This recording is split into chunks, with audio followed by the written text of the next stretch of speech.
한번 상상해 보십시오. 지금 당신 곁에 있는 사람들이 당신을 사랑하는 진짜 이유가 무엇인지 알 수 있겠습니까? 당신이라는 사람 자체 때문인지 아니면 당신이 가진 돈과 배경 때문인지 구별할 수 있겠느냐는 것입니다. 아마 쉽게 알 수 없으실 것입니다. 그것이 바로 인간관계의 가장 잔인한 진실이기 때문입니다. 오늘 소개해드릴 이야기의 주인공은 바로 그 배신을 온몸으로 겪은 사람입니다. 그는 회사를 잃었고 재산을 잃었으며 아내마저 먼저 떠나보냈습니다. 그리고 손에 남은 것은 낡은 열쇠 수리점과 어린 딸 하나뿐이었습니다. 그런데 그 딸이 자라면서 아버지와 똑같은 상처를 받게 됩니다. 사람들이 자신을 사람으로 보는 것이 아니라 아버지의 과거와 재산으로 바라본다는 사실을 알게 된 것입니다. 그 순간 아버지는 딸에게 하나의 제안을 합니다. 가진 것이 없는 사람처럼 살아보라는 것이었습니다. 과연 그 선택의 끝에서 무엇이 기다리고 있었을까요? 오늘 이야기를 끝까지 함께 해주시면 감사하겠습니다. 이야기를 본격적으로 시작하기 전에 아직 구독 버튼을 누르지 않으신 분들께 부탁드립니다. 구독과 좋아요 한 번이 이런 이야기를 계속해서 전해드릴 수 있는 큰 힘이 됩니다. 알림 설정까지 함께 눌러두시면 다음 이야기를 절대 놓치지 않으실 수 있습니다. 그럼 지금부터 시작하겠습니다. 2025년 현재 경기도 수원의 한 오래된 골목 안쪽에 자그마한 가게 하나가 있습니다. 새로 들어선 카페들과 깔끔한 상점들이 늘어선 거리에서 조금 벗어난 곳에 자리한 그 가게는 언뜻 보기엔 그냥 지나치기 쉬운 곳입니다. 녹이 슬기 시작한 철문 위에 손으로 직접 쓴 종이 한 장이 붙어 있습니다. 열쇠 수리 자물쇠라고 쓰인 그 종이가 간판의 전부입니다. 가게 안에는 낡은 기계들과 각종 열쇠 모형들이 진열되어 있고 형광등 하나가 희미하게 실내를 밝히고 있습니다. 이 가게의 주인은 올해 58살인 최도윤입니다. 최도윤은 키가 크지도 작지도 않은 평범한 체격의 남자입니다. 머리에는 희끗희끗한 흰머리가 섞이기 시작했고 손에는 기계를 오래 다룬 사람 특유의 굳은 살이 박혀 있습니다. 말이 많지 않고 표정의 변화도 거의 없습니다. 손님이 와서 인사를 해도 가벼운 고개 인사만 돌려줄 뿐입니다. 하지만 손재주만큼은 이 동네에서 그를 따라올 사람이 없다는 소문이 나 있었습니다. 아무리 복잡한 자물쇠도 그의 손에 들어가면 금방 해결이 된다고들 했습니다. 그의 하루는 단순했습니다. 아침 8시에 가게 문을 열고 오전 내내 묵묵히 일을 합니다. 점심은 근처 편의점에서 도시락을 하나 사와 가게 안낡은 의자에 앉아 혼자 먹습니다. 오후에도 손님이 오면 대응하고 오지 않으면 가게를 정리하거나 기계를 손봅니다. 해가 지면 가게 문을 닫고 혼자 사는 집으로 돌아가 밥을 짓습니다. 누군가와 저녁을 함께하거나 술 한 잔을 나누는 일은 없습니다. 그것이 도윤에게는 오히려 편했습니다. 사람과 깊이 엮이지 않는 삶이 그에게는 가장 안전한 삶이었기 때문입니다.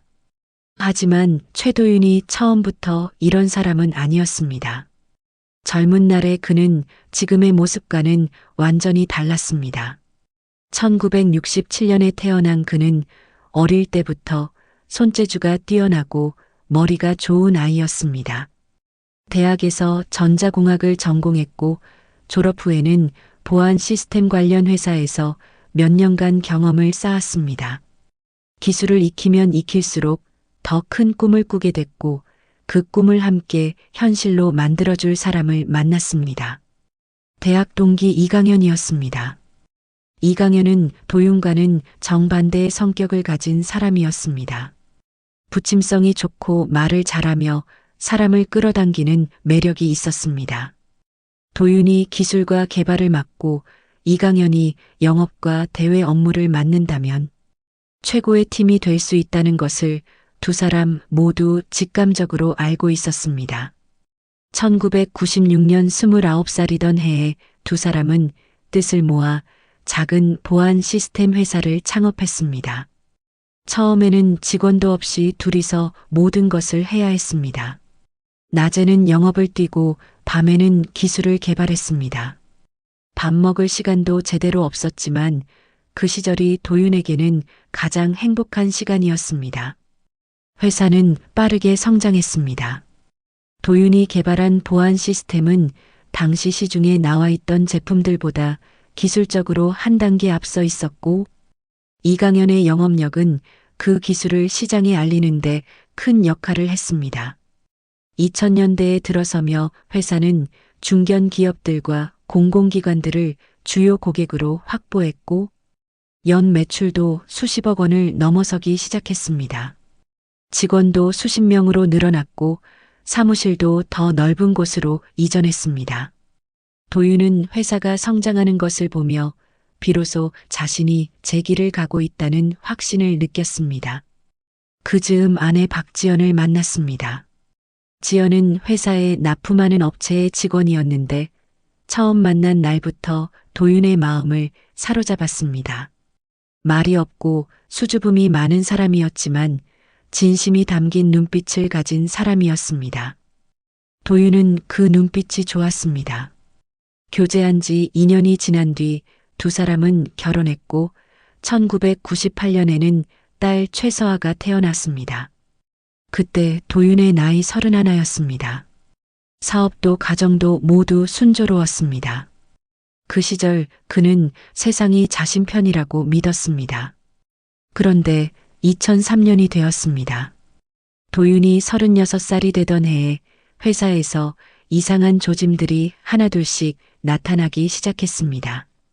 계약이 갑자기 취소되는 일이 늘어났고 거래처에서 이상한 소리를 흘리기 시작했습니다. 처음에는 경기 탓이겠거니 생각했습니다. 그런데 회계 자료를 꼼꼼히 살펴보던 중 도윤은 무언가 잘못됐다는 것을 느꼈습니다. 몇 달에 걸쳐 직접 추적한 끝에 드러난 사실은 그를 완전히 무너뜨렸습니다.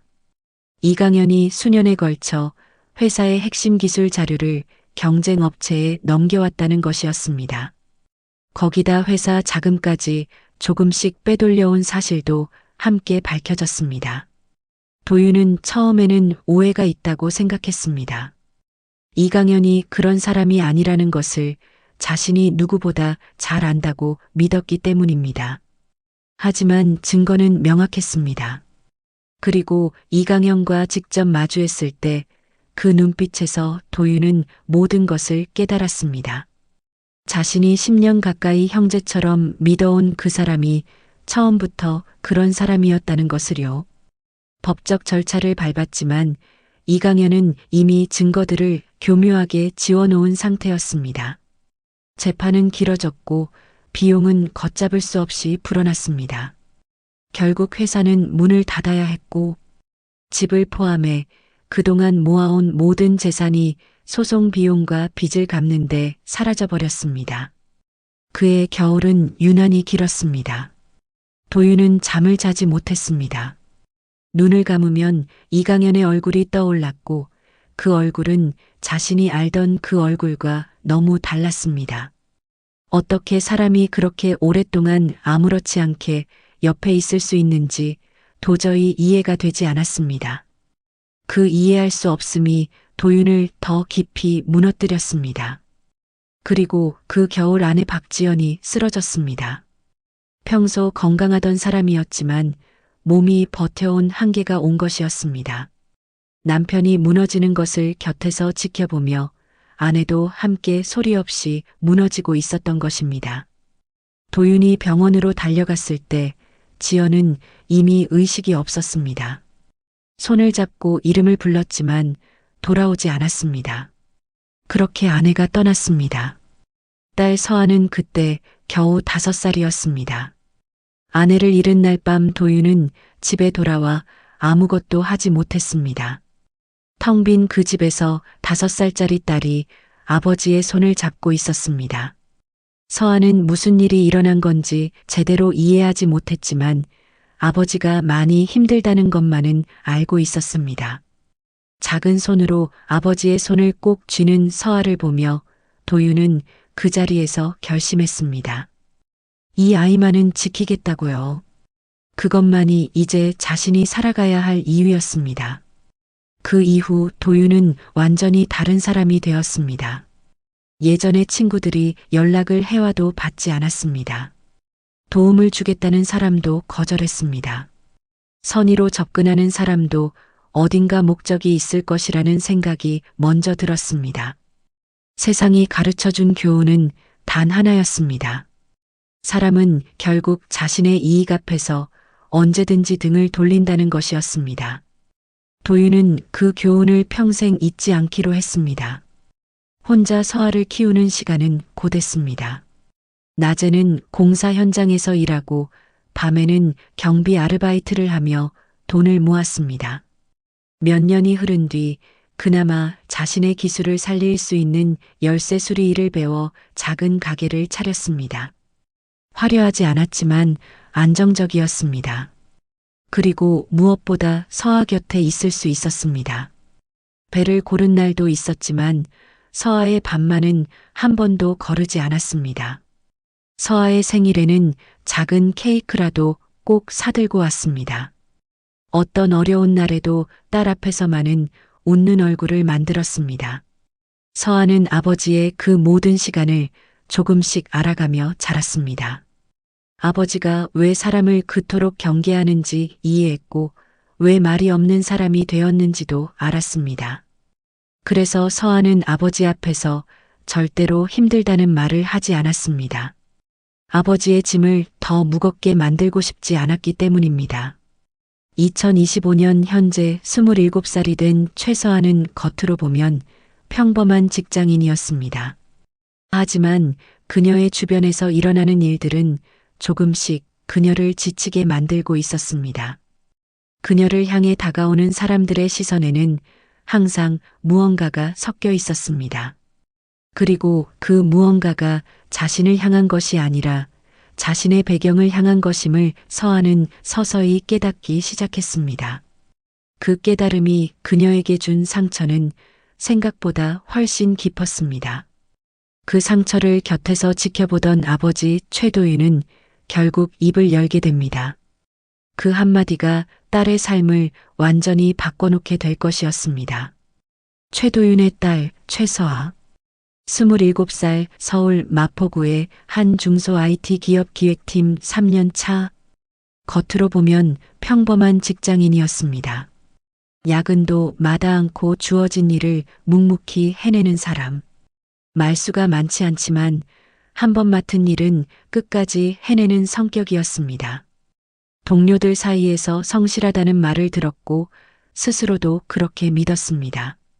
그런데 3년이 지나면서 서아는 조금씩 이상한 감각을 느끼기 시작했습니다. 처음에는 막연했습니다. 회식 자리에서 선배들이 자신을 바라보는 눈빛이 묘하게 다르다는 것, 회의 중에 자신이 의견을 냈을 때보다 이름 석자가 언급되는 순간에 사람들이 더 집중한다는 것, 그리고 어느 날부터 갑자기 친근하게 다가오는 동료들이 있다는 것. 그 모든 것들이 하나의 패턴으로 보이기 시작한 건 봄이 되던 무렵이었습니다. 계기가 된 것은 사내 회식 자리에서의 일이었습니다. 술 기운이 오른 부장이 주변 사람들에게 무심코 한마디를 던졌습니다. 최 대표님 따님이 우리 팀에 계신 거 아시죠? 그 자리에 있던 몇몇이 눈을 들어 서아를 바라봤습니다. 부장이 말한 최 대표는 지금의 도윤이 아니었습니다. 한때 보안 시스템 업계에서 이름을 날리던 최도윤 대표. 이미 무너진 지 오래된 과거였지만 그 이름은 여전히 어딘가에 남아 떠돌고 있었습니다. 서아는 그 자리에서 아무 말도 하지 못했습니다. 웃는 얼굴을 유지했지만 술잔을 쥔 손이 천천히 굳었습니다. 집으로 돌아오는 버스 안에서 서아는 창문에 이마를 기댔습니다. 흘러가는 서울 야경이 눈에 들어오지 않았습니다. 한 가지 생각만 맴돌았습니다. 나는 지금 무엇으로 보이고 있는 것일까? 내가 열심히 한다고 믿었던 2, 3년이 혹시 그냥 아버지의 이름 뒤에서 버텨온 것은 아닐까? 그 생각이 들자 지금까지 쌓아온 것들이 갑자기 허물처럼 느껴졌습니다.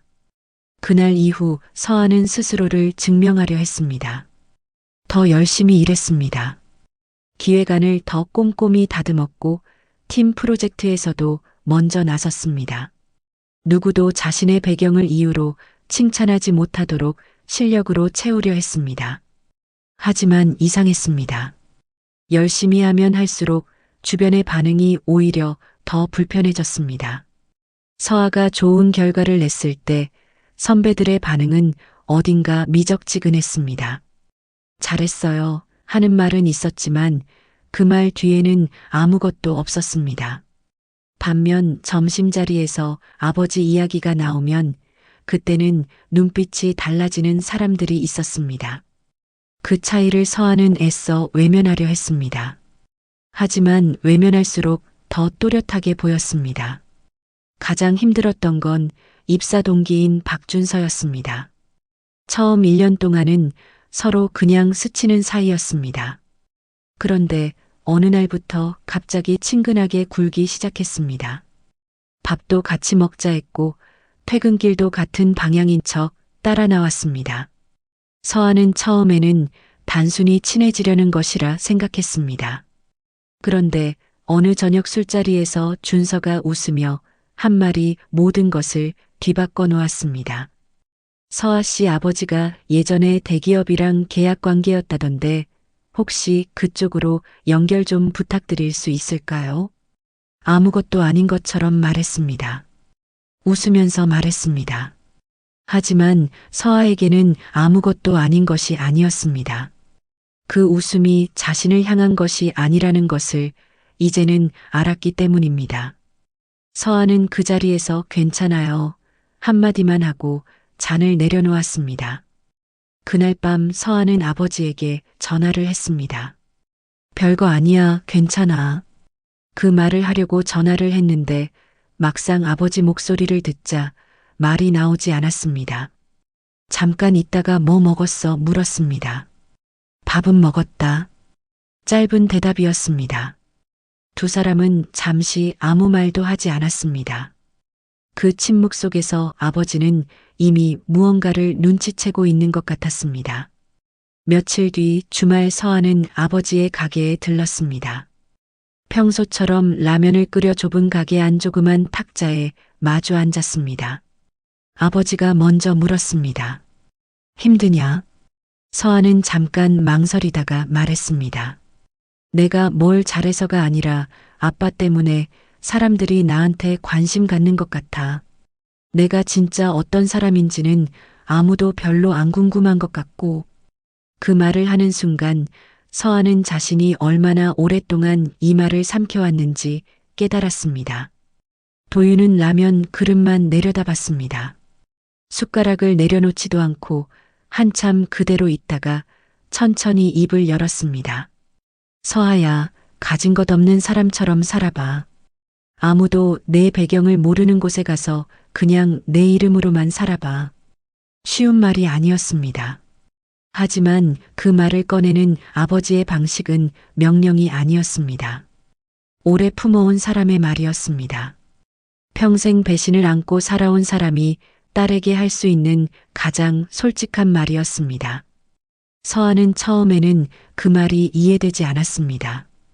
도망치는 것처럼 느껴졌기 때문입니다. 현실을 피해서 숨는 것이 답이 될 수 있느냐는 생각도 들었습니다. 며칠을 더 버텨봤습니다. 직장에 나가고 웃고 일을 했습니다. 하지만 달라지지 않았습니다. 준서는 여전히 어색한 웃음을 지었고 부장은 여전히 서아를 어떤 연결고리로 바라봤습니다. 그 안에서 서아가 혼자 할 수 있는 일은 없었습니다. 결국 서아는 사직서를 냈습니다. 팀장이 이유를 물었고 서아는 개인적인 사정이라고만 했습니다. 동료들은 아쉽다는 말을 했습니다.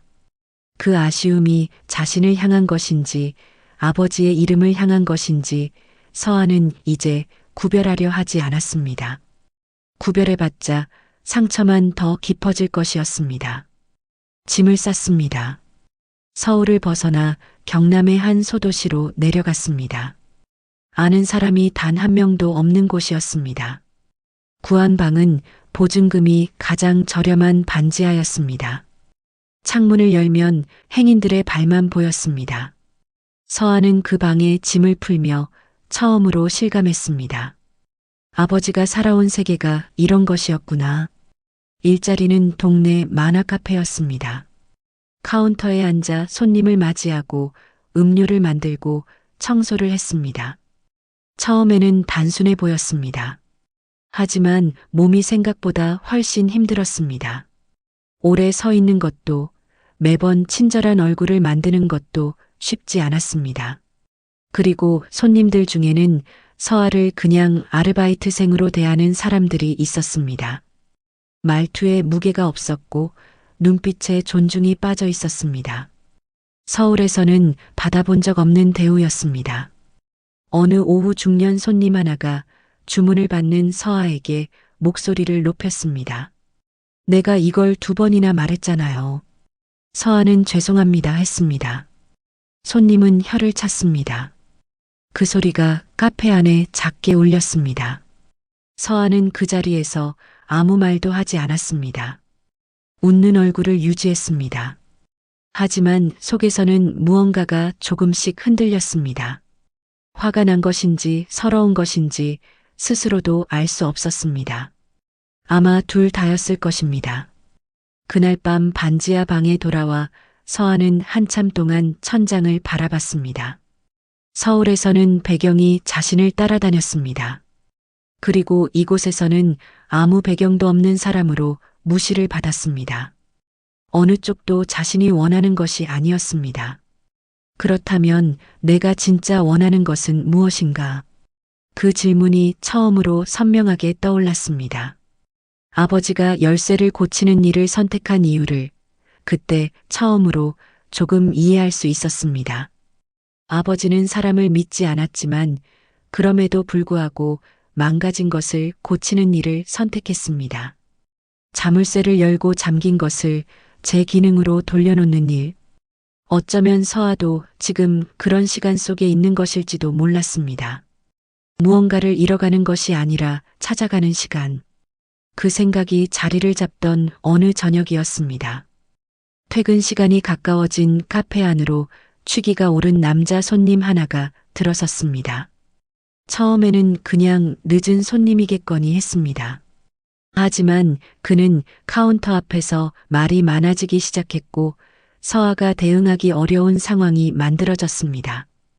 혼자였습니다. 도망치기도 맞서기도 애매했습니다. 그때 카페 문이 열렸습니다.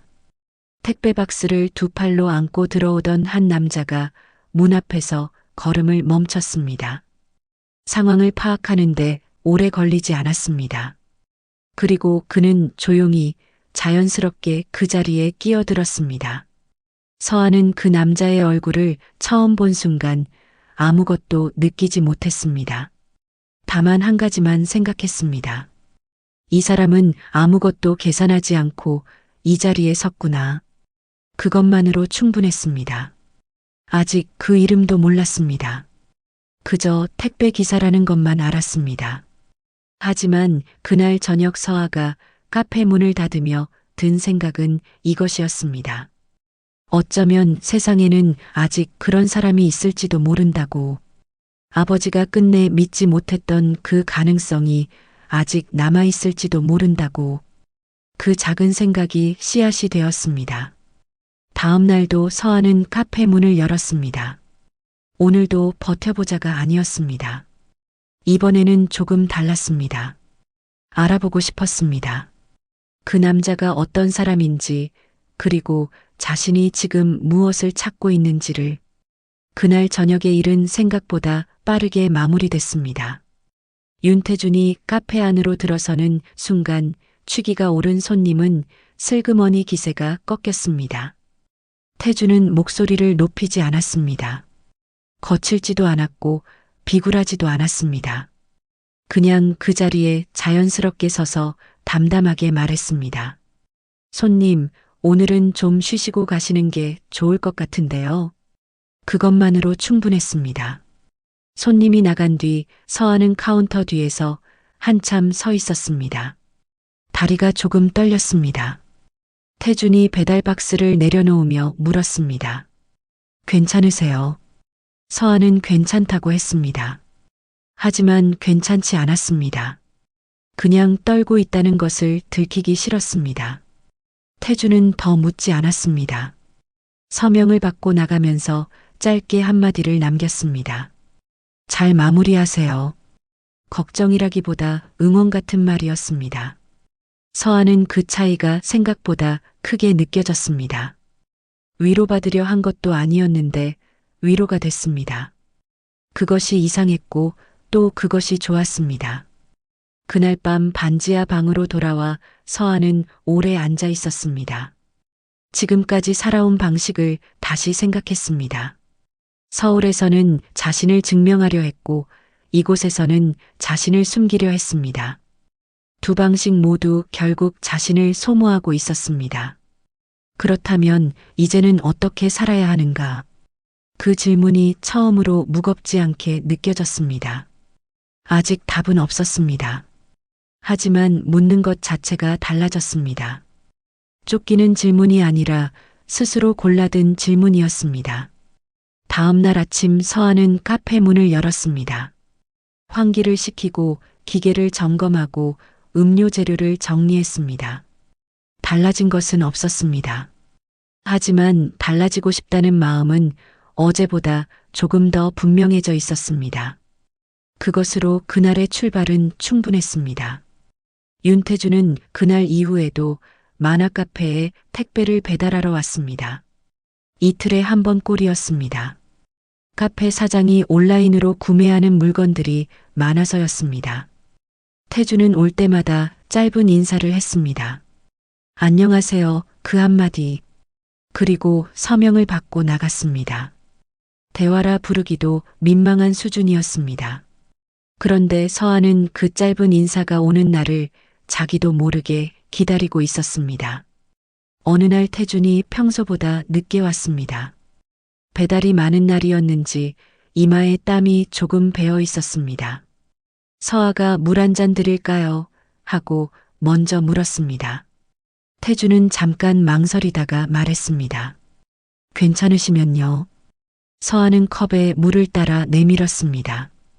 태준이 단숨에 비우고 고맙습니다 했습니다. 그것이 두 사람 사이에 처음 닿은 대화였습니다. 그 다음날 태준이 배달을 오면서 손에 편의점 캔커피가 하나 들려 있었습니다. 카운터 위에 올려놓으며 말했습니다. 어제 물 주셔서요. 서하는 그 캔커피를 한동안 바라봤습니다. 이런 것에 감동받는 사람이 되었구나 하는 생각이 들었습니다. 아니, 어쩌면 원래 이런 것에 감동받는 사람이었는데 오랫동안 그것을 잊고 살았던 것인지도 몰랐습니다. 태준이 어떤 사람인지는 조금씩 드러났습니다. 말이 많지 않았지만 행동이 먼저였습니다. 어느 날 카페 앞에 쌓인 재활용 박스를 서하가 혼자 옮기는 것을 보고 말없이 같이 들었습니다. 비가 오는 날에는 배달 물건에 비닐을 씌워 젖지 않게 가져왔습니다. 작은 것들이었습니다. 계산한 것처럼 보이지 않았습니다. 그냥 그 사람의 방식이었습니다. 서하는 조심스러웠습니다. 이 사람도 결국 무언가를 원해서 이러는 것은 아닐까 라는 생각이 스칠 때마다 스스로를 다잡았습니다. 하지만 태준이 서하에게 물어본 것은 딱 두 가지뿐이었습니다. 힘들지 않으세요? 그리고 점심은 드셨어요? 그것뿐이었습니다. 서울에서 왜 내려왔는지도 묻지 않았고 집이 어딘지도 묻지 않았습니다.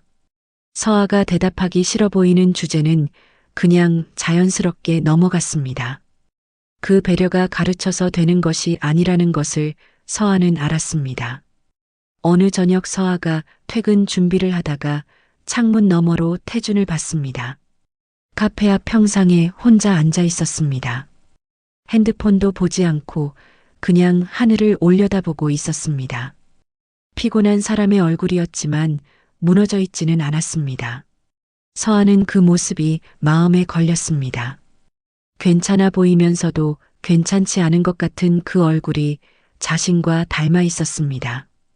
퇴근하며 카페 문을 열고 나오자 태준과 눈이 마주쳤습니다. 둘 다 잠깐 멈췄습니다. 태준이 먼저 말했습니다. 퇴근하세요. 서하는 네 하고 잠깐 망설이다가 말했습니다. 오늘 많이 바쁘셨어요. 태준이 씩 웃었습니다. 표정 변화가 많지 않은 사람이 웃으니 그것이 또렷하게 보였습니다. 서하는 그 순간이 이상하게 오래 기억에 남았습니다. 이유를 설명할 수 없었지만 그냥 남았습니다. 두 사람이 조금씩 말을 섞기 시작한 것은 그날 이후였습니다. 배달 오는 짧은 시간 동안 날씨 이야기를 했고 동네에 새로 생긴 식당 이야기도 했습니다. 서하는 자신의 이야기를 거의 하지 않았고 태준도 깊이 파고들지 않았습니다. 그 적당한 거리가 오히려 편했습니다. 어느 선까지 와도 불편하지 않은 사람. 서하에게 그런 사람은 오랫동안 없었습니다. 어느 날 저녁 함께 같은 방향으로 걸어가다가 태준이 문득 이런 말을 했습니다. 이 동네 처음에는 별로인 것 같아도 살다 보면 괜찮아요. 사람들이 투박해 보이는데 나쁜 사람이 없어요. 서하는 그 말을 듣고 아무 말도 하지 않았습니다. 하지만 속에서 무언가가 조금 풀리는 느낌이 들었습니다. 아버지가 왜 자신을 이곳으로 보냈는지 처음으로 이해가 되는 것 같았습니다. 그러면서 서하 안에는 서서히 죄책감이 자랐습니다.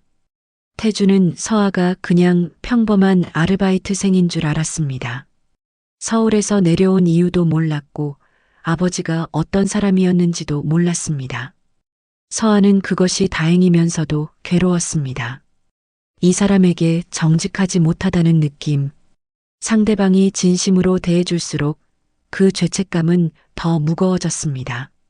변화는 서하의 안에서 먼저 시작됐습니다. 반지하 방이 조금 덜 좁게 느껴지기 시작했습니다. 카페 일도 조금씩 손에 익었습니다. 손님에게 무시를 받는 날도 여전히 있었습니다. 하지만 그날 저녁 집에 돌아와 무너지는 시간이 줄었습니다. 무너지지 않는 것이 아니라 더 빨리 일어서는 방법을 배워가고 있었습니다. 그것이 성장이었습니다. 서하는 그것을 스스로 알고 있었습니다. 아버지에게 전화를 하는 날이 늘었습니다. 처음에는 별거 아닌 이야기만 했지만 조금씩 솔직해졌습니다. 오늘 손님한테 욕 들을 뻔했어. 그 말을 하고 나서 두 사람은 잠깐 웃었습니다. 도윤의 웃음소리를 들은 것이 얼마만인지 몰랐습니다. 서하는 수화기 너머의 그 소리를 들으며 생각했습니다. 이 변화가 아버지에게도 닿아야 한다고, 딸이 조금씩 달라지는 것이 도윤에게도 보여야 한다고. 어느 날 태준이 처음으로 자신의 이야기를 조금 꺼냈습니다. 예전에 작은 창업을 해보려다가 실패했다고 했습니다. 돈을 다 잃고 다시 시작하는 중이라고 했습니다. 담담하게 말했습니다. 화가 난 것도 아니었고 스스로를 불쌍히 여기는 것도 아니었습니다. 그냥 그것이 지금 자기 상황이라는 식으로 말했습니다. 서하는 그 담담함이 가볍지 않다는 것을 알았습니다. 많이 힘들었을 것입니다. 그렇게 말할 수 있기까지 오랜 시간이 걸렸을 것입니다. 그런데도 그 사람은 사람을 잃지 않았습니다. 그것이 서하에게는 작지 않게 느껴졌습니다. 아버지가 끝내 하지 못했던 일을 이 사람은 하고 있었습니다. 변화는 서하의 안에서 먼저 시작됐습니다. 반지하 방이 조금 덜 좁게 느껴지기 시작했습니다. 카페 일도 조금씩 손에 익었습니다. 손님에게 무시를 받는 날도 여전히 있었습니다. 하지만 그날 저녁 집에 돌아와 무너지는 시간이 줄었습니다. 무너지지 않는 것이 아니라 더 빨리 일어서는 방법을 배워가고 있었습니다. 그것이 성장이었습니다. 서아는 그것을 스스로 알고 있었습니다. 그 무렵 서아는 뜻밖의 소식을 들었습니다. 예전 직장 동료에게 연락이 왔는데 박준서가 회사를 그만뒀다는 것이었습니다. 자세한 사정은 알 수 없었지만 누군가에게 해왔던 방식이 결국 문제가 됐다는 이야기였습니다. 서아는 그 소식을 듣고 오래 생각하지 않았습니다. 기쁘다거나 통쾌하다는 감정도 아니었습니다. 다만 한 가지 생각이 조용히 자리를 잡았습니다. 세상이 생각보다 모든 것을 그냥 지나치지는 않는구나. 부장에 대한 이야기도 들렸습니다. 아랫사람들을 자신의 자리를 지키는 데 써온 그 부장이 이번 인사에서 좌천이 됐다는 것이었습니다. 서아가 겪었던 것들을 서아만 겪은 것이 아니었다는 뜻이었습니다. 그리고 그것이 쌓이고 쌓여서 결국 돌아갔다는 뜻이기도 했습니다. 세상이 느리게 움직이는 것처럼 보여도 결국은 제자리를 찾아간다는 것을 서아는 그날 처음으로 몸으로 실감했습니다. 그 저녁 서아는 태준에게 짧은 문자를 보냈습니다. 저 이 동네 조금씩 좋아지는 것 같아요. 태준의 답장도 짧았습니다. 잘 됐네요. 서아는 그 두 글자를 오래 바라봤습니다. 별것 아닌 말이었습니다. 하지만 이 두 글자가 지금 자신에게 필요한 전부였습니다. 아직 서아는 태준에게 자신의 진짜 이야기를 하지 않았습니다. 그것이 여전히 마음 한구석에 걸렸습니다. 하지만 지금 이 시간이 자신에게 반드시 필요한 시간이라는 것도 알았습니다. 배경도 이름도 내려놓고 그냥 최서아라는 사람으로 살아보는 시간. 그 시간이 충분히 쌓여야 비로소 진짜 자신을 누군가에게 내보일 수 있을 것이었습니다. 그리고 그날 밤 서아는 오래전부터 하지 못했던 생각을 처음으로 꺼냈습니다. 언젠가 아버지에게 태준이라는 사람 이야기를 해야겠다고. 돈이나 배경 때문이 아니라 그냥 사람 자체로 먼저 다가온 사람이 있다고. 아버지가 평생 믿지 못했던 그 가능성이 아직 세상에 남아있다고. 그 말을 아버지의 눈을 보며 할 수 있는 날이 오기를 기다렸습니다. 그날이 멀지 않을 것 같았습니다. 서아가 결심한 것은 소도시에 내려온 지 5달이 지난 가을 아침이었습니다.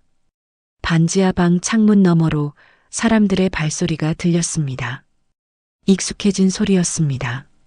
처음 이 방에 들어왔을 때는 그 소리가 낯설었습니다. 지나가는 사람들이 자신을 내려다보는 것 같아 불편했습니다. 그런데 어느 순간부터 그 소리가 그냥 하루가 시작됐다는 신호처럼 들리기 시작했습니다. 세상이 바뀐 것이 아니었습니다. 서아 자신이 조금 달라져 있었습니다. 거울 앞에 서서 서아는 생각했습니다. 더는 미룰 수 없다. 태준에게 자신의 진짜 이야기를 해야 했습니다. 죄책감은 시간이 지날수록 가벼워지는 것이 아니었습니다. 오히려 무거워졌습니다. 태준이 진심을 보여줄수록 자신이 숨기고 있는 것들이 더 크게 느껴졌습니다. 사람을 믿지 말라고 배운 사람의 딸이 사람을 믿고 싶어졌습니다. 그리고 믿으려면 먼저 솔직해야 했습니다. 그 순서가 이제는 분명했습니다. 카페로 출근하는 골목길에서 서아는 아버지를 떠올렸습니다. 이강현이라는 이름을 처음 들었을 때 그 배신이 아버지의 어떤 부분을 영영 닫아버렸을지를 생각했습니다. 그리고 그 닫힌 문 안에서 혼자 딸을 키워온 시간을 생각했습니다. 아버지가 두려워했던 것은 세상이었고 딸이었고 반복이었습니다. 자신이 겪은 것을 딸이 또 겪을까봐 두려워했습니다. 하지만 서아는 지금 그 두려움의 반대편에 서 있었습니다. 속이지 않고 먼저 내보이는 것을 선택하는 자리에 서 있었습니다. 서아가 태준에게 말을 꺼낸 건 카페 마감 시간이 지난 저녁이었습니다. 마지막 손님이 나가고 불을 반쯤 끈 카페 안에서 서아가 말했습니다. 잠깐 시간 있으면 이야기가 있어요. 태주는 알겠다 했습니다. 두 사람은 카페 앞 평상에 나란히 앉았습니다. 가로등 불빛 아래에서 서한은 한참 말을 시작하지 못했습니다. 어디서부터 시작해야 할지 몰랐습니다. 그냥 전부라고 생각하고 시작했습니다. 저 사실 여기서 그냥 평범하게 살아온 사람이 아니에요. 서울에서 직장 다니다 왔는데 그 이유가 좀 복잡해요. 저희 아버지가 예전에 보안 시스템 회사를 운영하셨어요. 꽤 잘 됐던 회사였는데 동업자한테 배신을 당해서 모든 걸 잃었어요. 어머니도 그 무렵에 돌아가셨고요. 아버지는 그 이후로 사람을 안 믿는 분이 됐어요. 저도 서울에서 비슷한 걸 겪었어요. 아버지 이름 때문에 사람들이 저한테 다가오는 것 같다는 걸 알게 됐거든요. 그래서 아무도 저를 모르는 곳에서 그냥 저로서 살아보려고 내려왔어요. 서한은 한 번에 다 말했습니다. 태주는 그 말을 듣는 동안 아무 말도 하지 않았습니다. 표정도 크게 달라지지 않았습니다. 서한은 그 침묵이 무서웠습니다. 하지만 이미 꺼낸 말이었습니다. 태준이 잠깐 있다가 물었습니다. 그래서 지금은요? 서한은 그 질문이 의외였습니다.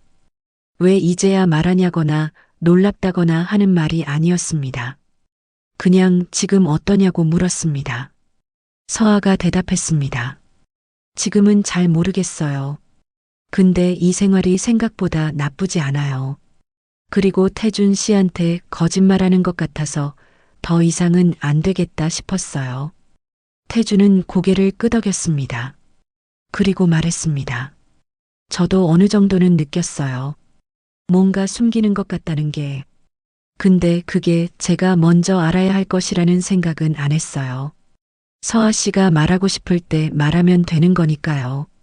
서아는 그 말을 듣고 한참 아무 말도 하지 못했습니다. 울 것 같았습니다.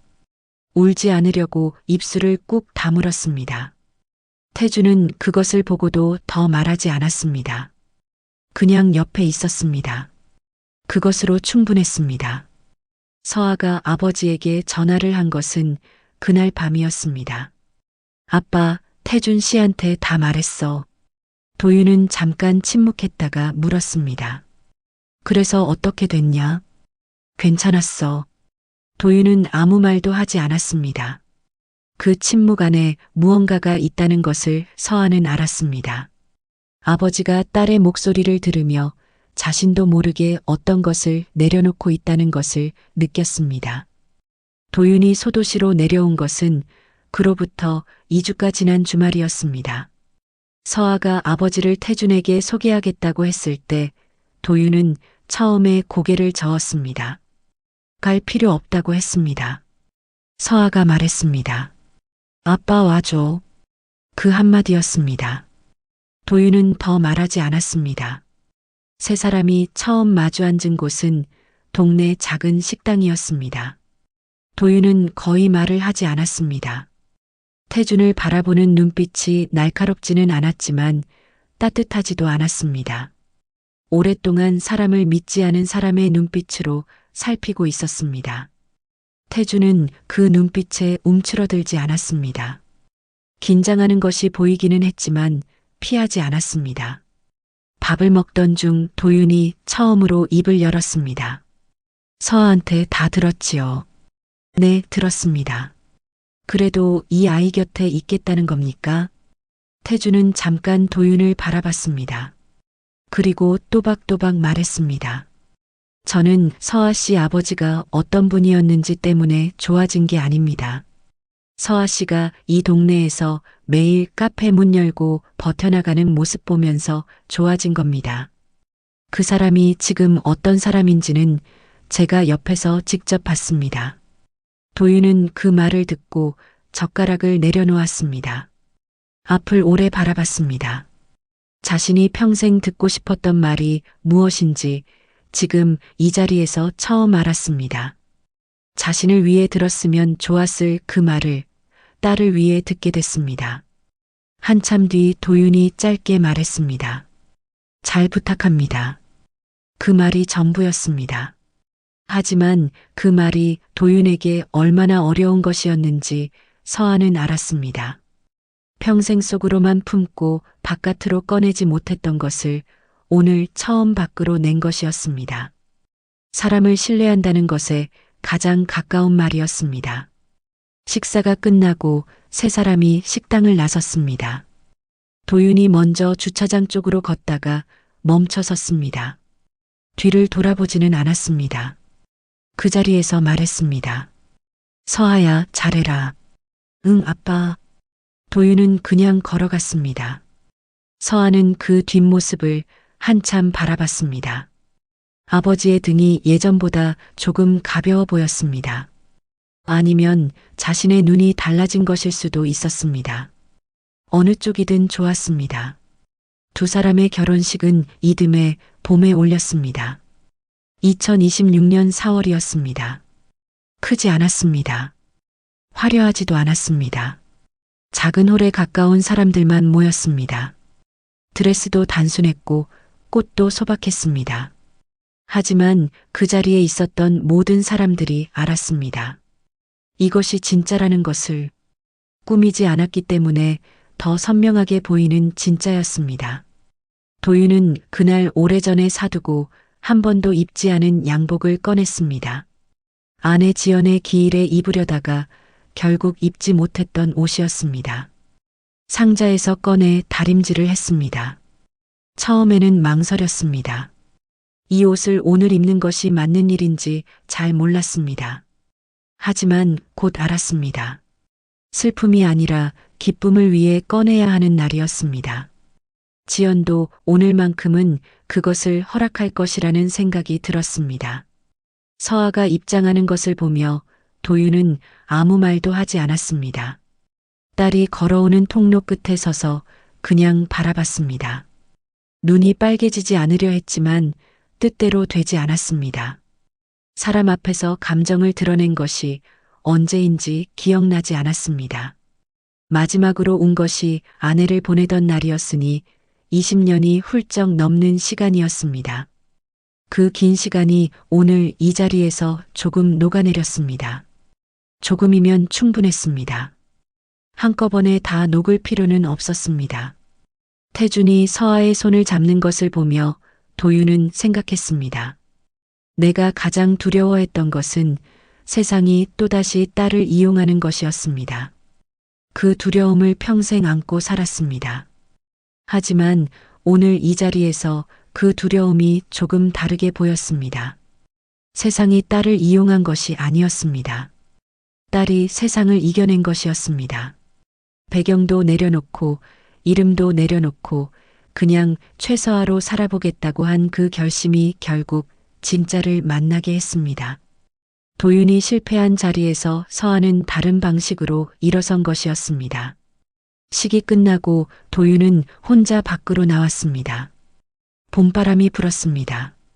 열쇠 수리점 문을 닫고 집에 돌아가는 저녁처럼 혼자였습니다. 하지만 오늘의 혼자는 달랐습니다. 쓸쓸한 혼자가 아니었습니다. 딸이 행복하다는 것을 알고 난 뒤에 홀가분한 혼자였습니다. 그 차이가 생각보다 훨씬 컸습니다.